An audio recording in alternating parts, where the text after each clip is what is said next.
no, no. No, no, no, no, no, no, no. Hey y'all, this is the Pleasure and Peace Practice, and I'm your host, Tia, your Pleasure and Peace practitioner. For those of you who may be new here, welcome. This is a space where your pleasure is not optional and your peace is sacred. Each episode, we explore things that are real, raw, and I hope restorative. Through honest conversation, evidence-based practice, and an abundance of permission, I encourage you to feel good. Whether you're here to reconnect with your body, unlearn harmful shame, or just take a breath, you belong here. Welcome in. This is a very special episode of the Pleasure and Peace podcast with Tia. So as you guys might know, if you've been following along, I've never had a guest. We've got the lovely Sabs on here. She's going to introduce herself in a moment. I found her on Threads. She's very funny. We were giggling together virtually over the What Do You Mean threads. If you're a threader, I guess that's what people call themselves. I don't know. If you're on Threads, threading, you might have heard of the gay Halloween or the Black Halloween posts. I know it's November, but I'm still laughing about them. And so anyway, that's how I found her. And she said that she was a omnist mystic. And one of the things I was reading, and I was like, wow, that sounds really cool. I wonder if she wants to be on my podcast. And she said yes. I did. Let's just launch right in. Yes. Okay, great. So, Sabs, tell us, introduce yourself for the people, for me. Hello, people. Hello, Tia. So my name is Sabre. I go by Sabs. I'm from LA originally, but I've been in a purgatory stint in Las Vegas for the last couple of years, so that's where I am right now. Yeah, I feel like there's so much. I feel like I'm only 32, but I've lived many, many, many lives in my 32 years, so it's hard to know sometimes, like, where did we even start? Like, where do we go? You're doing great. I have questions about purgatory, but I can try to hold that question. No, don't hold. I mean, like, I do questions. I don't do so well with no questions, or else Okay, so when you said purgatory in Vegas, yeah. what does that mean? Okay, so here's the full story. Pandemic hit. My partner at the time was starting his medical residency, like right in the middle of the pandemic. And so I had a job in LA. I had my own place. I was like, I'm good. I'm set. I'm fine. He was going to start working here. And we were going to do long distance for a little bit. I came out to visit. He was like, please don't leave. Like, okay, fine. Moved in, and it has been a weird, by purgatory, I really mean like it has been a season, like 5 years of a lot of like stillness and like learning and some craziness. Fast forward, I'm getting divorced. Yeah, well, things happen. Yeah.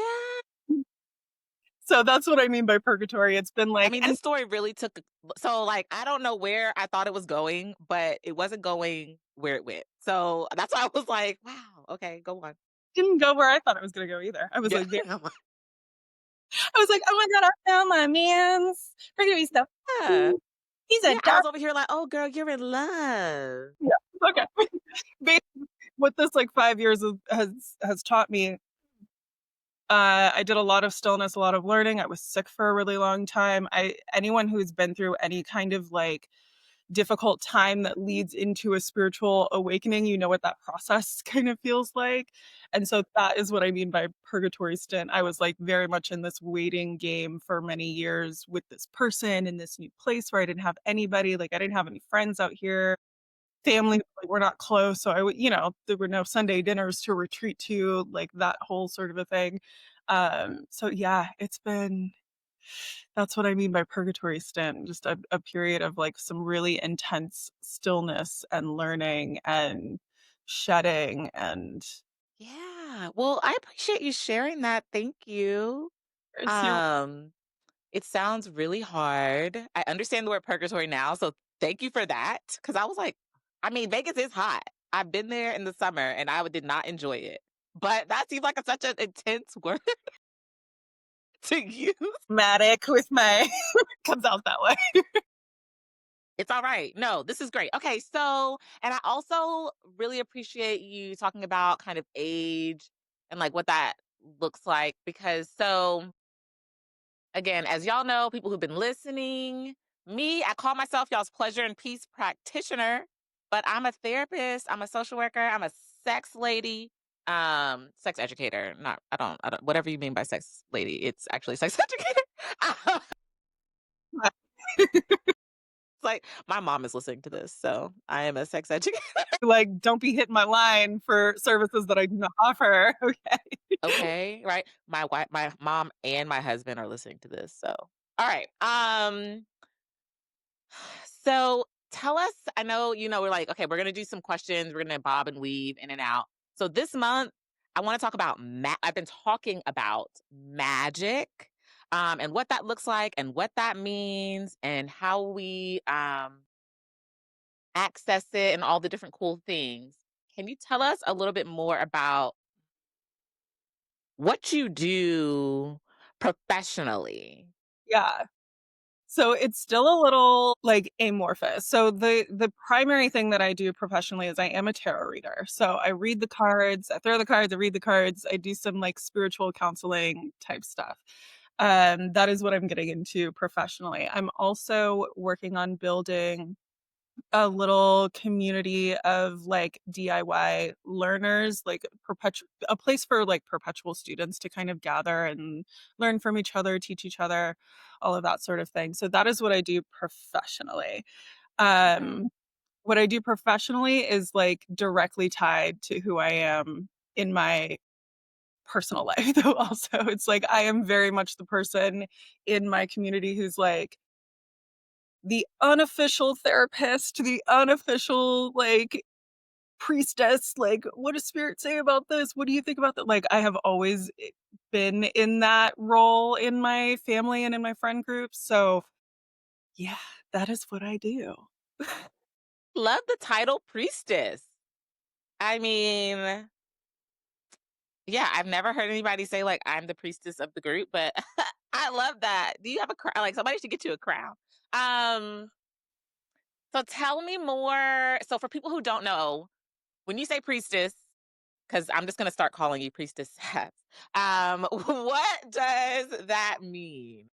Yeah, so I think that we kind of equate some of these like old-timey like priestess and empress and emperor, like these things with the like, you know, a tradition that we've sort of grown out of. But I think at the core, what a priestess is just a wise woman who is available, who can like see things in the in between. Like I also describe myself as like a very good guide for the liminal. So like I'm always in a place of like, how do we feel about this? I can hold two truths at the same time. And what truths come out of holding these two truths or holding these two polarities at the same time? How do I make use of nuance? Like that is what I'm doing constantly.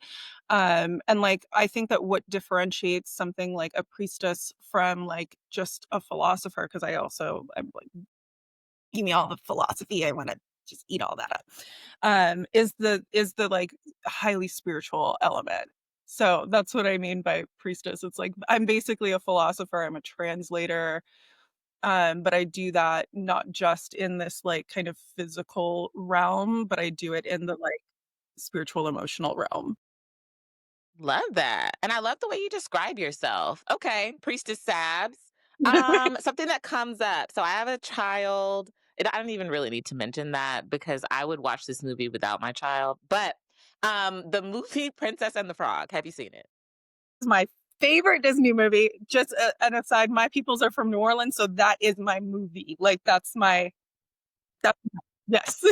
Nailed it. Okay, this is great. Okay, great, great, great, great. Because I was a little nervous about bringing it up. I was like, I don't want to be disrespectful, but I'm glad that this is your favorite because Shadow Man, I love villains. So something me and my mom bond over is we love a good villain because we feel like most of the time they're misunderstood. Except for Frollo from The Hunchback of Notre Dame. He was just evil. But everybody, most villains are misunderstood. So the Shadow Man.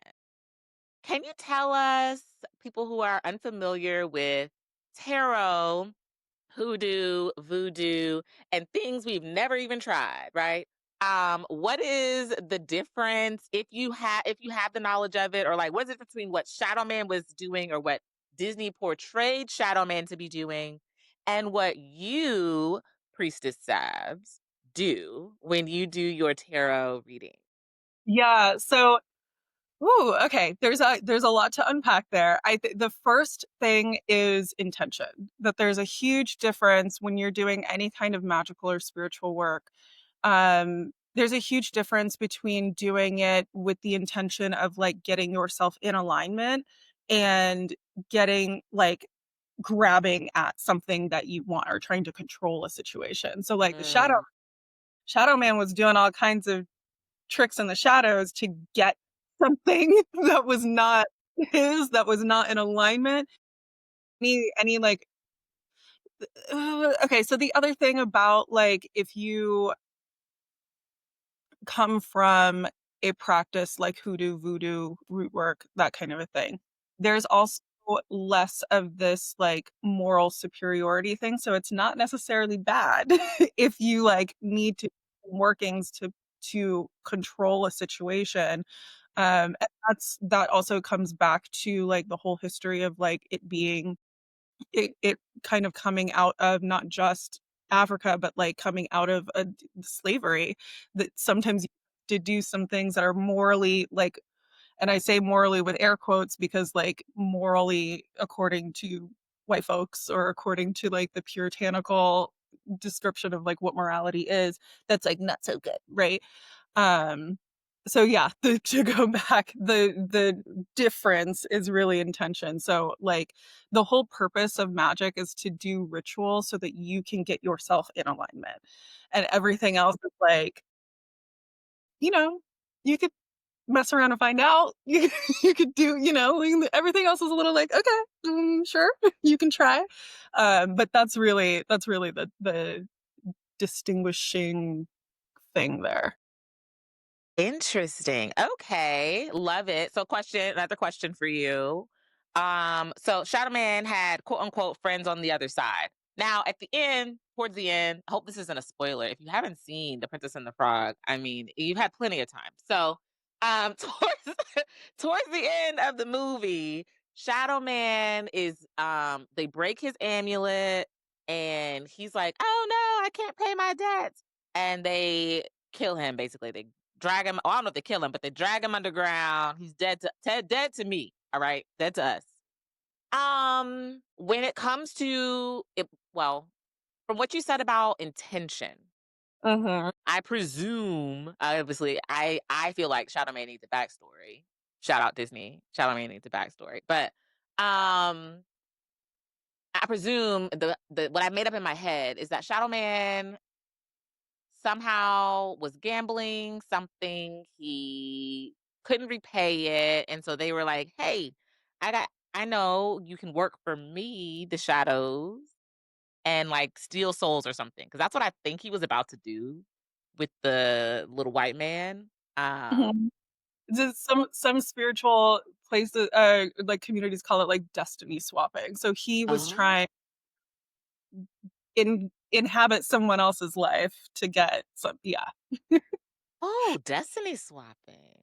That's something I Mhm. have to search about later. Okay, interesting. All right, so Shadow Man's intentions were to get himself out of debt. And in doing Mhm. so, all this corruption and other things started happening. So when people do tarot or when they ask for you to do their tarot reading, I'm not really sure about the language, so please correct me.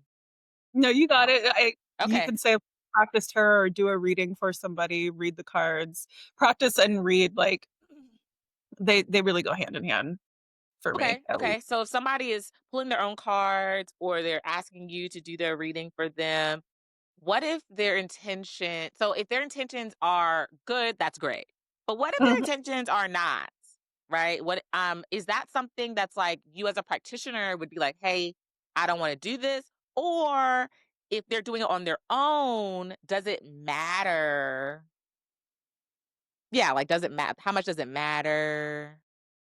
I think it really it's funny. I think that when you're doing any kind of spiritual work, your intentions are gonna come up to the surface. And it's not so much that it doesn't matter, it's, it matters and you're not gonna be able to escape it. So, I know that, like, at least for me, I know that when I'm reading for myself and my intentions are a little funky and all over the place because that's just humans. Like, we're hungry, needy little animals, and sometimes we want things that aren't very good for us in the Mhm. long run. And I know that for me, when I sit down and read my own cards and my intentions are not super clear or like coming from a place of like my highest good, like where my soul really wants to go, Mhm. it'll just show up as confusion. And so it's like, okay, cool. I know that I need to do some work on myself there. I've actually never had a reading for a client that's come out as, like, this person has, like, ill intentions, like, that's just never happened for me.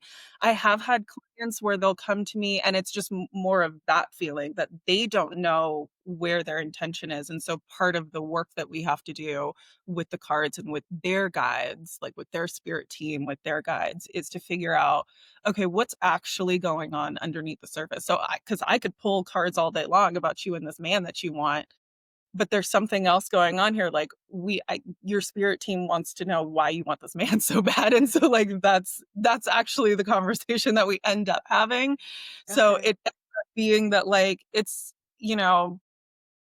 people with I don't think that like most people have really bad intentions anyway. I think that like we get very lost in our hunger and then things get a little muddy and weird and then that's when you go and seek help. But I've never had anybody like come to me and be like, I don't do spell work for other people. I only do it for myself and my family, but like even my family, I've never had family even be like, can you make a come back to me oil or like it's just never happened. Like it just doesn't happen. Yeah.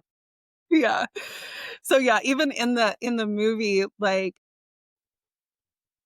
I mean, we all have friends on the other side, and it's a matter of which friends are you consulting and for what. Like, I have hella ancestors on the other side that are I love them, but I don't consult them. I know that they have power over there because I feel them and I know that they're there. I don't consult them for certain things. And so that's kind Right. of like the lesson in Shadow Man is like, yeah, we all have friends on the other side, but if your intention is to use your friends on the other side who are up to no good, then, Mhm. Mhm. that's what happens. That's kinda what you get. Thank you. Oh, this is good. Okay. All right. Lovely. Love it. Love it. Love it. All right. So, I have like I sent you some questions ahead of time and I was like, this is kind of what we're going to follow. And I have followed maybe two of them, but I have another question that's off the script. So, I love it. I'm here for how do you know? So, I love what it sounds like you're doing, right? I've never done a tarot reading. I do Mhm. want to tell you this story. So I went to New Orleans. I love New Orleans, first of all. I love that you said you're from there, right? Not my family is, so my dad's side of the family they're all down there. Yeah. Okay. I love New Orleans. Like so bad. Me and New Orleans go together real bad. Like me and my husband went down there and had a whole little ceremony, had a little parade through the streets. Anytime anybody's like, "Hey, you want to go somewhere?" I'm like, "We should go to New Orleans." I've been to Essence several times. Like it's just so much fun. Mhm. I cannot. The food is always good. The people are so nice. Well, I have had good experiences there. They are Um, it's just my favorite. The only time I've been there, so the reason I brought it up around the tarot. So we were walking around somewhere, and my friend wanted to go get our palms read, I guess. And I was like, no, I don't want to do this. So me and her are arguing in the middle of the street. And Uh-huh. She drags me over there. So I know that this woman saw my resistance to getting my palms read. This was several years ago. Mhm. Now we get over there. The woman has nothing but nice things to say about my friend, Mhm. naturally, right?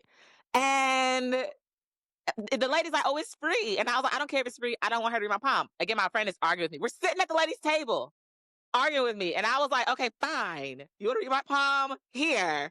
So the We're like, lady, exactly, like the lady does it. And of course, she found that I had a lot of negative energy in my body and that I'd had a very hard life and all of these things. And I was just like, wow, this is news to me. I appreciate you. Thank you. Now, I like to think I've grown a little bit as a person mhm. since then.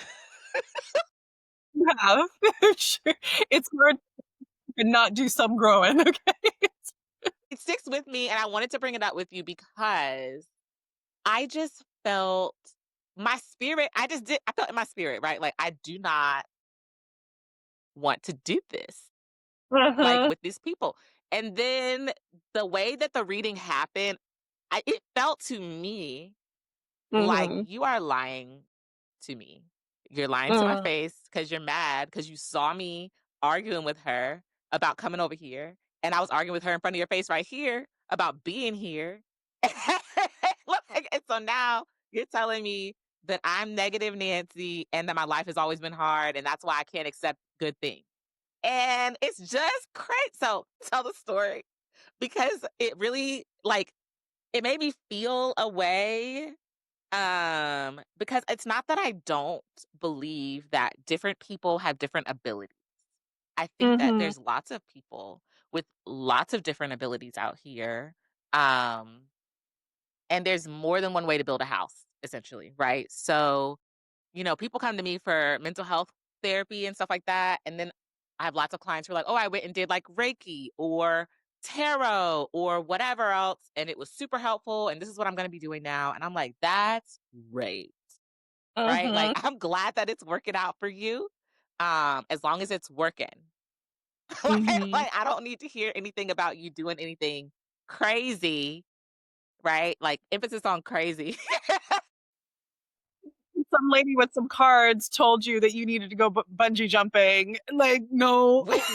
with no jumper. Like, don't do that. So Yeah. I just want to No. know from you, when Mm. it comes to things like that, for me, I felt like, okay, was it just discernment in that moment of feeling like, there's something I write about this particular person?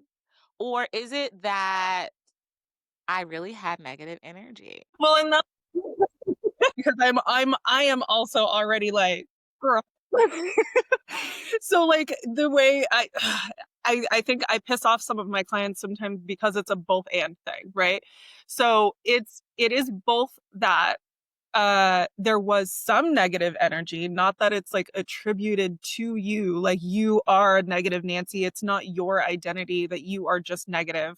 There was some negative energy because you were literally having a tense moment with your friends.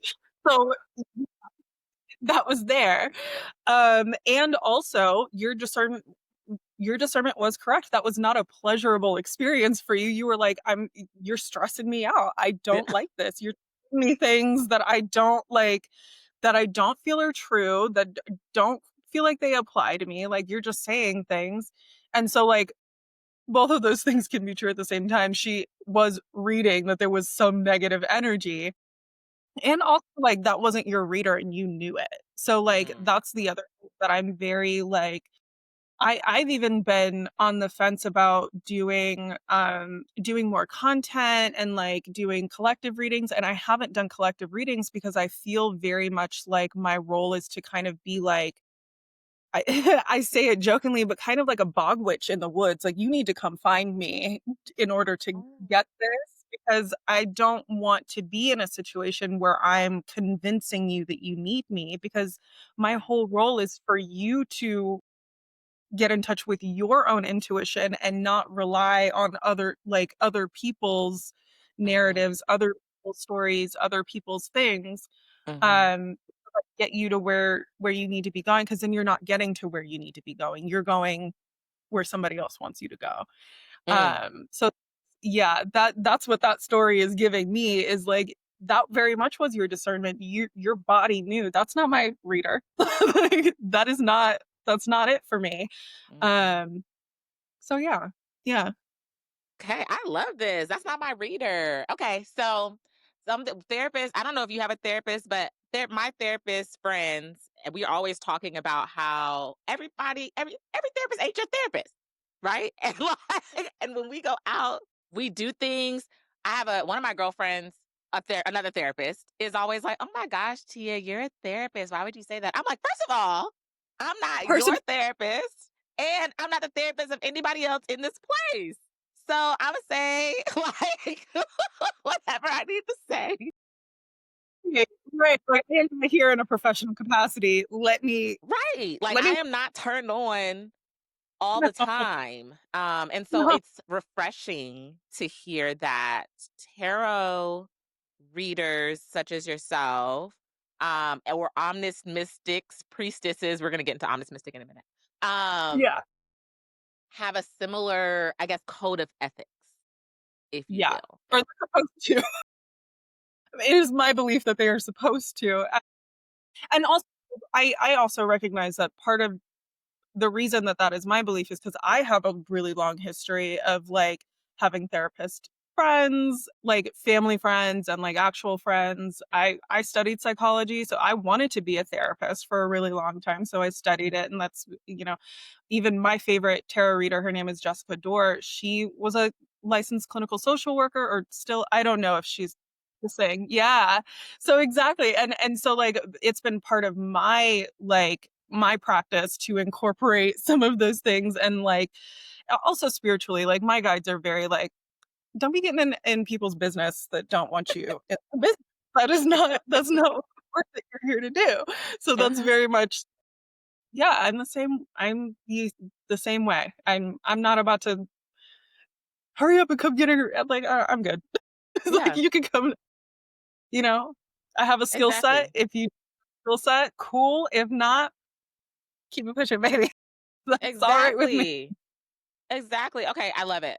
I love it. Okay. All right. So, Priestess Sabs, you describe yourself as an omnis mystic. This is the headline that captured my attention for sure. Yeah. So, please go into tell us more, cuz I googled it before I reached out to you. I googled it. And I was like, I Yeah. still am struggling to understand, and she just seems so cool, and I like what it seems like she's doing. So, let me just ask.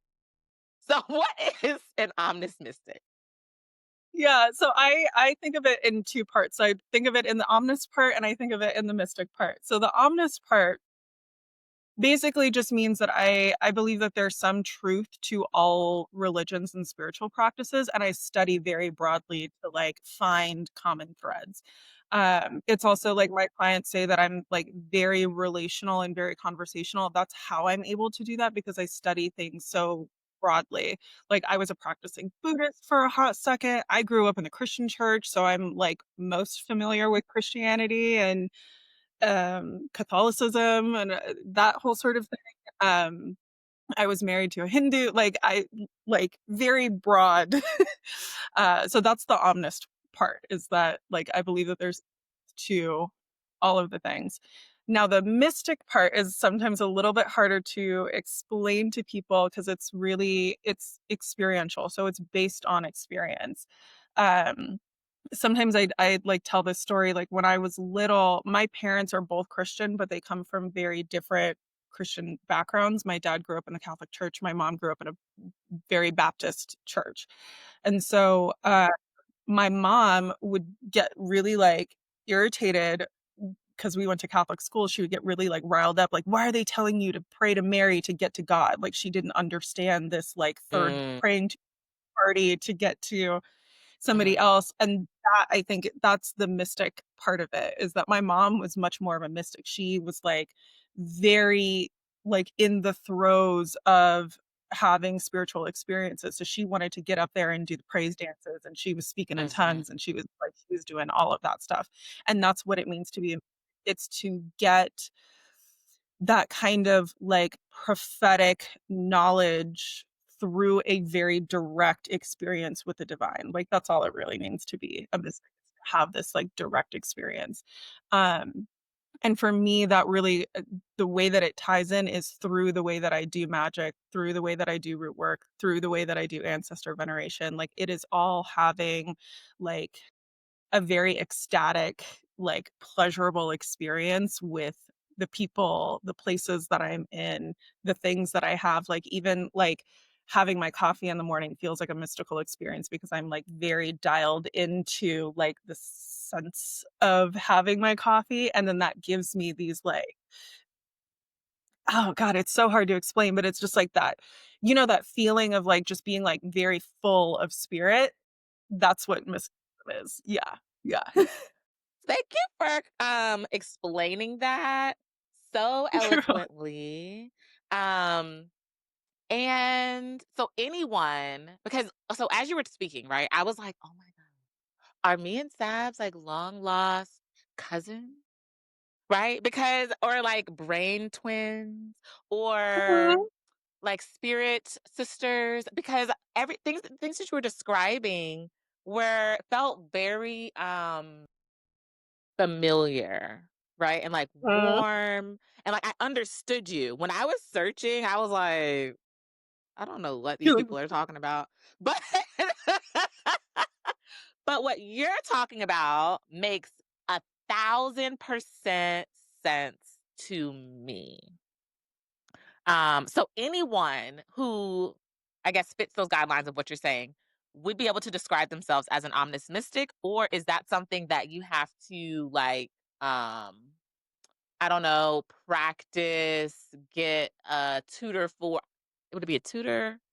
You know what I mean. Like is that something you have? right. And that's it. And actually, that's exactly why I describe myself that way. And not, I don't tell people that I practice hoodoo because I'm uninitiated because my family line is very diluted from that. So like I only do that work with my ancestors. I only do that work with my family. I only do that work for myself. I don't do it for other people because I'm not initiated. And that's not the calling for me because that's just how things worked out in my lineage.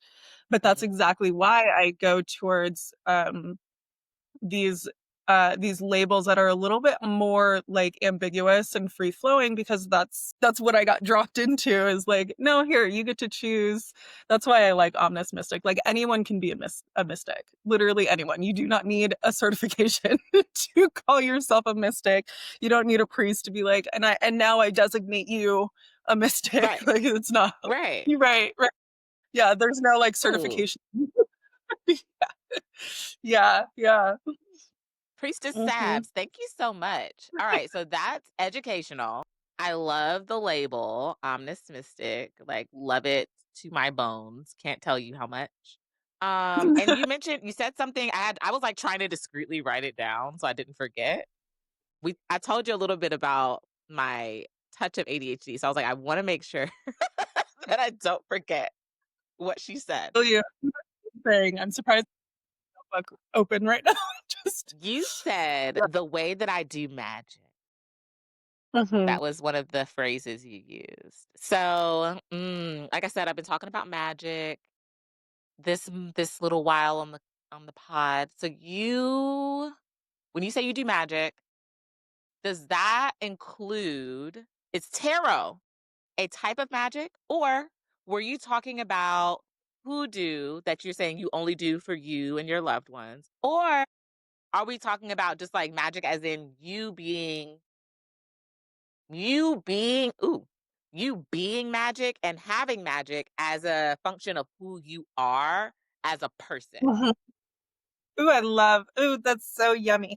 Okay. So the way that I visualize it, it's a little bit of everything. So I view magic first and foremost as like the same way that I view mysticism in that it's like an embodied practice of working with spirit, which is just like a shared force that goes beyond my body. That's how I view things. That's my experience of it. Tarot to me is like one magical practice that's in like my tool belt of doing magic. But what's also in there is like intentionally doing the dishes. It's also like my grooming practices are also magic. My morning routine is also magic. And then the more like what we think of as like practicing magic, I do candle magic and I work with oils like anointing oils and conjure oils. I work with herbs to do some root work. So all of those things are encompassed under the like I live my life in a very magical way and I am a conduit for spirit, and that is magic. It's like, yes. Mhm. Ooh, okay, love it. Lovely, love it. Okay, great. We're doing so good. So, excuse me.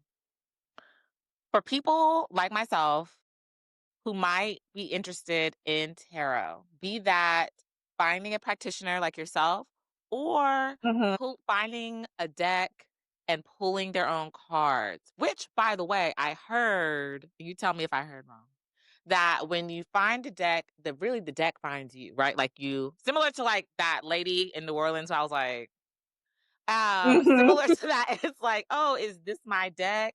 Yes, no, Yeah. maybe." Like, you feel something in you and you're like, "This is it."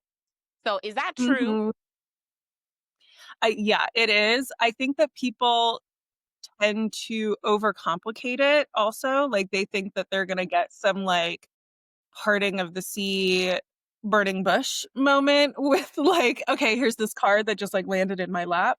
For Mhm. me, I sought it out, and to me, that was the same thing as a call. Like, I sought out my first deck, and I think no judgment because 'cause we're all human. I think I bought my first deck on Amazon, like, kind of and this was, like, over a decade ago where I was just like yeah, it didn't seem like the most, like, magical story, like, I was in a shop and this deck spoke to me, like, it wasn't that.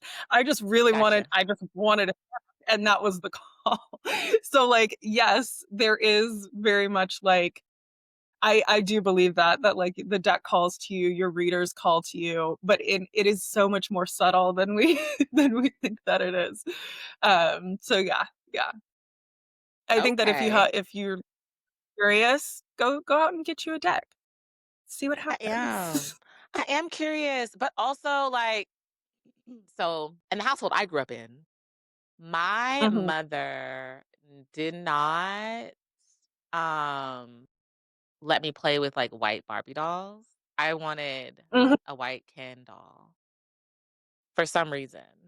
And my mom was like, "No, I wanted a white Barbie doll." She was like, "No, no, no." And then she was like, "You know what? You can get a white Barbie doll when one of your white friends gets a black Barbie doll." And I never got a white Barbie doll. So I understand why she did it as an adult, but like Yeah. that stuck with me. So like even now, when I go through things, like I've been looking at tarot decks and I see a bunch of white Mhm. people, and I'm like, it rubs me like I have that feeling. I go back like little girl Tia of like, where are the black people? You're like, "Where I don't know how to get messages from these people who don't look like me. I don't know about that. Yeah, I'm like, is I it? I don't don't know if it's real. Yeah. Well, it's hard for you to, like, be able to listen when you're like, that's normal across the board. Like, I'm sure you also have that experience as a therapist where I'm sure you have white people come in your office and you're trying to have a conversation and they're having a very different conversation than you and you're like, there's a cultural disconnect. Like, I don't know how to meet you where you are because you're speaking from a place of privilege that I do not have. You're speaking from an experience that I have never embodied. I got the tools. We're going to work it out, but it's a little, there's something there. It's the same thing with our other tools, like in spirituality, like very much so. I had the same thing. My first deck was not a traditional deck. It was like a really cutesy illustrated deck, and that deck had people like people of all colors. So I was very like, Yeah. okay, that makes 'cause that's what my world looks like. Mhm. Um, yeah, so I would say, like, that makes sense, and you're Okay. not wrong for Alright. that. Imma keep Definitely, like, looking. I would But yeah, I was like, I yeah. need some different people on these Mhm. cards. Um, Mhm. so okay, that's good. So when it comes to people wanting to get into tarot like myself, Mhm. what advice would you give them? And would it differ for like if they're like looking for someone versus trying to find a deck like myself to get Mhm. started? I think okay, so the general advice, whether you're looking for a reader or looking to learn how to read yourself, the first and foremost thing is you have to do my recommendation is to always do like emotional regulation work so that you can get in tune with your intuition. And so, like this reader is for me, this deck is for me versus like this person is not for me, this deck is not for me. So that's like my first and foremost. What kind of emotional regulation work are you doing? What kind of somatic work are you doing? What kind of body work are you doing? Hmm. To like get in touch with whatever, because even if you're working with someone, like working with a reader, you do still also have to do some work to be like, "Mm, okay, that's landing in a weird way. Like, what's happening in my body? Why is that coming up?" And Hmm. also, like, even readers like myself, like I always have the intention, even when I'm doing things like a very like clear divinatory message comes out, like a very clear like this is what's coming down the road kind of message, which I don't get a ton of them because that's a whole other spiel. Um, but even when I'm getting those types of messages, I still tell my clients, you still have choice and you still have agency no matter what. Like your life is you co-creating with spirit. It's not spirit like telling you what to do and like this is what you're supposed to do and don't go off the path. Like that's not how that's just not how it works. And so like you also have to be centered enough to be able to like receive that and be in that kind of exchange. Um, the other thing that I would say is like, especially if you want to do some reading, definitely study like the traditional like archetypes, like the traditional meanings of the cards, but also like read a lot of fiction, read mythology, read anything that has to do with like archetypes or like hero's journey type stuff. Read that because that's basically what the tarot is like it is a big illustrated hero's journey, and Hmm. then we also get, like, meaning in between the cards, and the combinations bring us different meanings and different messages and things like that. So that's how I would that's what I would recommend. Definitely do a lot of reading, do some imagination work because that's where all the good juicy stuff comes out. Love it. Thank you, Sabs. Priestess Sabs. Sorry, I forgot your title. Okay. So I love that advice. And just for everybody listening, that's good advice regardless, because literacy is key. Okay. Get your library card. Mhm. Moving. That's true. I love, I'm a romance book girly myself, but read something, right? Like I don't anything. Not just the self-help books, like, we love a good self-help I love a good DBT workbook, okay? I'm here for it, I really am, but you need to do some, like read a narrative, read a story, like, Yeah. that's how we, like, get acquainted with, like, life. Like, you can't just be like, "I'm gonna proceduralize everything in my life." You don't need that. Exactly. Exactly. Let your brain breathe a little bit. And don't sleep on those audiobooks either, because Mhm, it's another way to read. And it's mhm. ableist to say that it's not. So, all Period. right, Yes. Yeah. we're gonna move. We're gonna move on from that. So for the inquiring minds who want to know, I have every Mhm. intention of doing a reading with Priestess Sabs at some point once I identify what I'm gonna talk about because I don't know. So if you go to Priestess Sabs website, okay, one of the questions, if you sign up for a reading, is like, what do you want to focus on? And I was like, I don't know. And the funny part about this is when, as a therapist, when clients come to me and say that, I get so mad. Well, we could just sit here and stare at each other if you want to, but Like, I mean, and if you're a client listening to this, I know I didn't show you that I was mad, but deep down, I think I was a little bit mad because, you know, it's just, well, what, it's a lot of work. So I know in hindsight, I recognize I was doing the same thing to you, Priestess Sabs, that my clients do to me. When I was asked you, I was like, okay, do you ever help people figure out what they want to talk about? Like, later, I yes. played that back and I was like, same thing. And this is one of the things that is a little bit different about, I mean, there's a lot that's different between getting a tarot reading and going to, we're just going to put that, like, we're recognizing that very different situations, very different purposes. But one of the things that I also really love about doing this work is that it does actually leave a lot of space for, like, oh, if you don't know what you want to talk about, I can pull cards and spirit can be like, hey, this is what I want to talk about. This is what you're not seeing. So we can do that. I'm just like you. It is my preference that I don't love doing that because sometimes things come out and I'm like, we needed to have an introductory something. And Mm-hmm. that's like sometimes really heavy things come up and I'm like, a question might have helped us have a preamble of a conversation to get us Mm-hmm. in this space to talk about this later. But Mm-hmm. if you're avoiding, spirit's gonna be like, here you go. Like, you have no choice. We're gonna talk about this now. And that gets a Mm-hmm. little it's fine. Like, it is fine. Sometimes it just gets a little tense is what it is. And then it's hard to, like, figure out what to do with that tension. It's hard to figure out where the conversation's gonna go. Yeah. So I do try to recommend, like, even if it's just a couple of questions.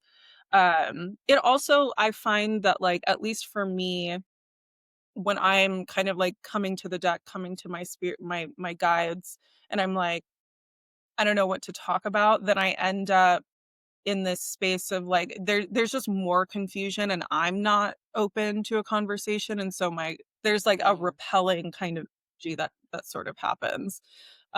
When you come with a question, it's the same as like in a relationship. So like say like you're going on a first date and you're going on a first date so concerned about like what you look like and how you're presenting and whatever and not thinking about like I'm really curious about this thing in this other person. It takes a minute for that date to like find a groove because you're not going in with that like curiosity. And I find that it's the same thing in spiritual work that like when you're not going in with a very specific, not like hyper specific, but when you're not going in with some curiosity, when you're going in sort of like a handout, gimme, that it does something to the energy and it takes a minute to like get its groove or something kind of tense just kind of falls out that nobody was ready for. That's a Yeah. little awkward, but yeah. Yeah. Okay. Thank you. So, Mhm. another unscheduled question. Yeah. You were talking about the differences and similarities between mental health there, like what I do and what you do. And I would like to just spend a little bit of time there. So I mentioned earlier that I have great respect for all types of healers around the world and across the spectrum because I can't do what I do as a Black practitioner and not recognize the racist roots of it. And I also can't do what I do and not recognize that people have been healing and been healed before the DSM was created and will do so after the DSM is no longer relevant. So, but I do love what I do. With that being said, I have to I like to put that out there and I'm curious to know as a tarot reader, okay, I wanted to make sure I was like, we've had a lot of vocabulary today. Omnist, tarot reader, right? Like, okay, so in doing your work, when do you feel it's appropriate to refer out? Well, I have like a series of questions. So I'm going to say them all and then we might have to come back to them. So, when do you feel like it's appropriate to have to, I guess, refer out to a different practitioner, such as a mental health therapist? And also,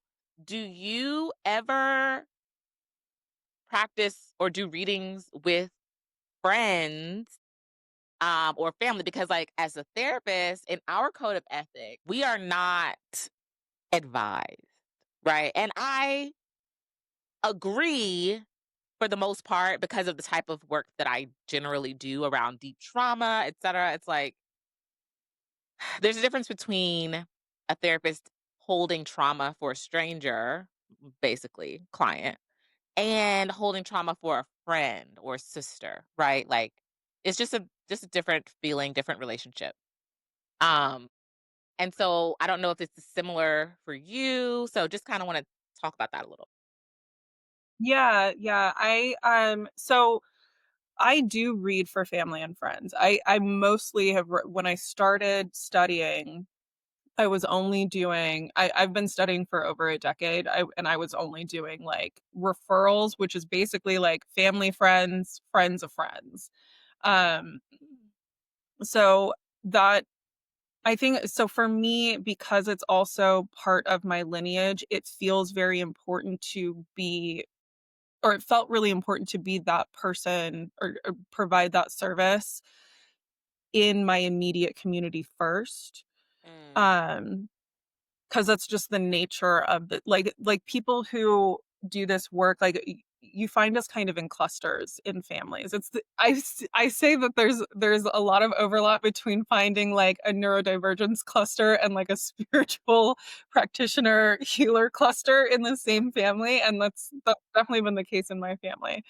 Um, so yeah, there's I ethically I totally understand because I have, again, like I have a background of studying psychology also, like I wanted to be a therapist. And the the boundaries for that specific kind of practice are there for a reason, because it is medicalized. It's like there, you're like providing a service to strangers, so that those boundaries make a lot of sense. And then it's difficult when you get into like provide, which I'm sure you also get that all the time, where like just as the nature of who you are and the knowledge that you have, that you end up like giving advice or sitting through a story, that like, holding space for stories and you're just like, that's just the nature of who you are. And that's part of why you went into this practice. And it's the same thing with spiritual work. The boundaries are just a little bit more, not porous. It's like it's less of a brick wall, more of a like fence, right? More like a wooden fence. So like, yeah, I feel like I'm rambling and like I went trying to like bring it back around. Basically, like it's not unethical to like do workings for your family. It's actually like, especially if you're from like a lineage practice like hoodoo root work, that like you do it for your family first, you do it for your people first, and then and then you can go out and do some more things.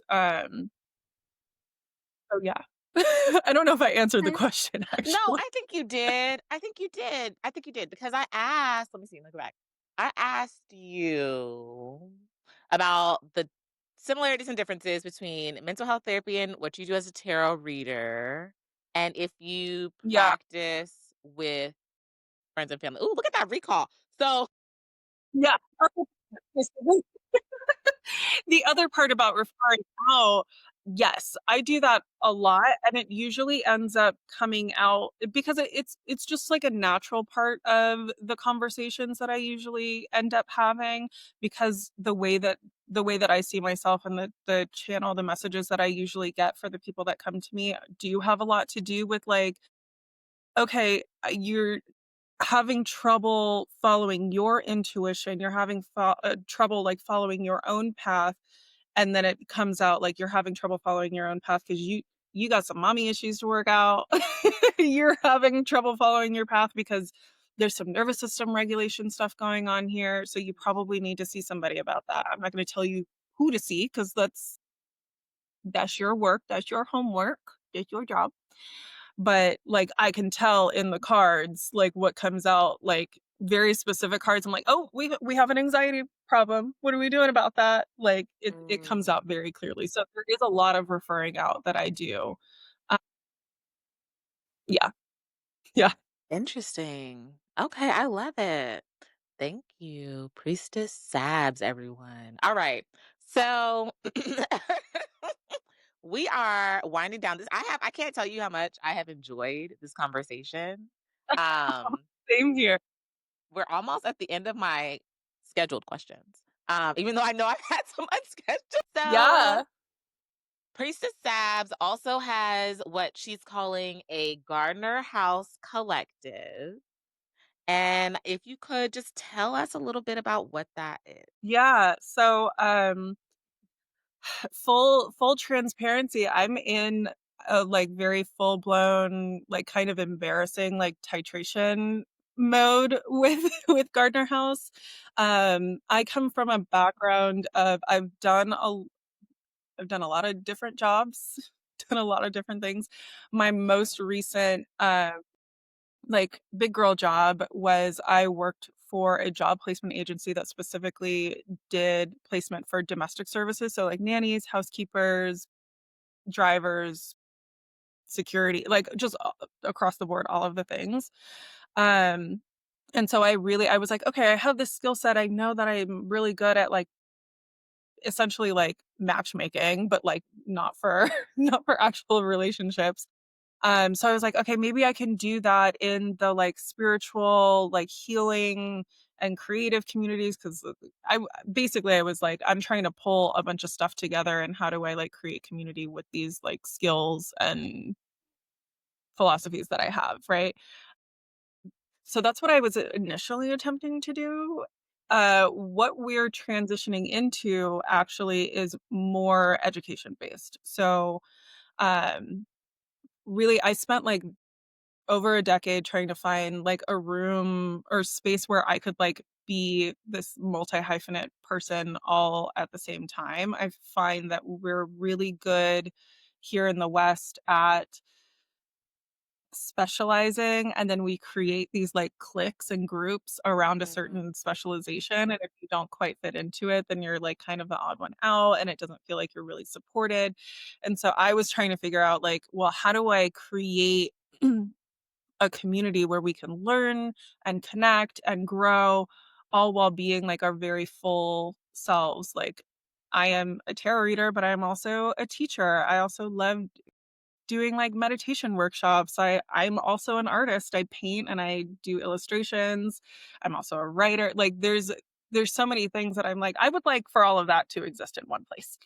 And it's really hard to find communities that already exist where that happens. So that's what I'm working on is building out what that is. So for next year, what I'm working on is a kind of a DIY, like, but, like, fun, very fun education like, community education space. Okay. I'm also working on putting together a residency program for people like me who are multifaceted, where we can come together and very specifically do, like, project incubation, and then we can put it out together. Um, and then later on, we'll bring back around the, like, job matching the job matching portion of things. So, um, that was a lot. I just threw a lot out, but that's what Gardner House is right now. Okay. Okay, so if someone was like, "Okay, that sounds cool," or, "Oh, I'm kind of interested in either the Gardner House Collective or your tarot, readings or anything like that," how might they get in touch with you? So I'm most active on Threads. That is very much my happy place right now. But I'm everywhere just as Sabs is okay, so Instagram, TikTok, Threads. Sabs is okay. You can also go to my website, which is sabsisokay.com, to get in touch with me and kind of keep an eye on all of the like 30 million projects that I have going on all at the same time. And then Gardener House also has a website where you can subscribe to our newsletter so you can get updates on like when the community offerings are actually live. And that's just gardenerhousecollective.com. Okay. And will the community offerings be virtual so that worldwide people can participate? Or is this more of a West Coast situation? No, they'll be virtual. I do want to do some in-person things, but I think that's going to be later on when we have the resources to like ground down. But like my network of people is pretty widespread. I got people in Chicago, I got people in Houston, I got people in LA, I got people everywhere. So it's um I also find it like more accessible generally. I'm neurodivergent, so like getting me up and out of the house for an event is like pulling teeth. So I do want to make sure that these community offerings are as accessible as possible. So they will be mostly virtual. Oh, okay. Well, Sabs, I just really appreciate you coming on the show, talking to the people about magic, giving us your Well, professional opinion about so many cool topics.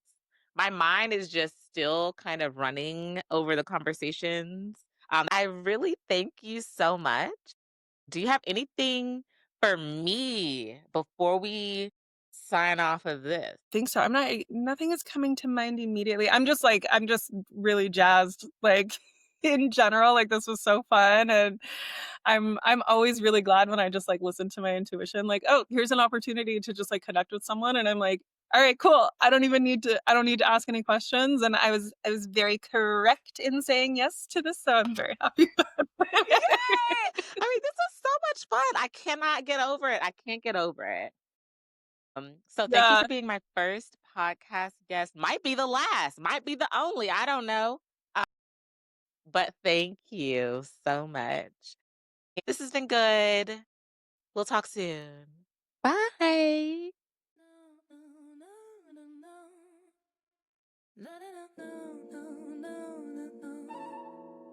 Thank you for being here, for listening, for getting curious with me. Whether it's a question, a story, or a truth, still finding words. This space is for you. Whatever it is, you don't have to hold it alone. Ask, share, confess. We're in this together. And if you've got something on your heart, drop it anonymously using the link in the show notes or over on Instagram. If this episode moved you, helped you, or made you feel seen, share it with a friend, leave a rating, or drop a comment. Your support helps this space grow.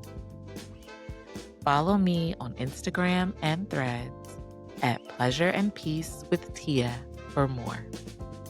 Until next time, remember, I've got you and you've got this.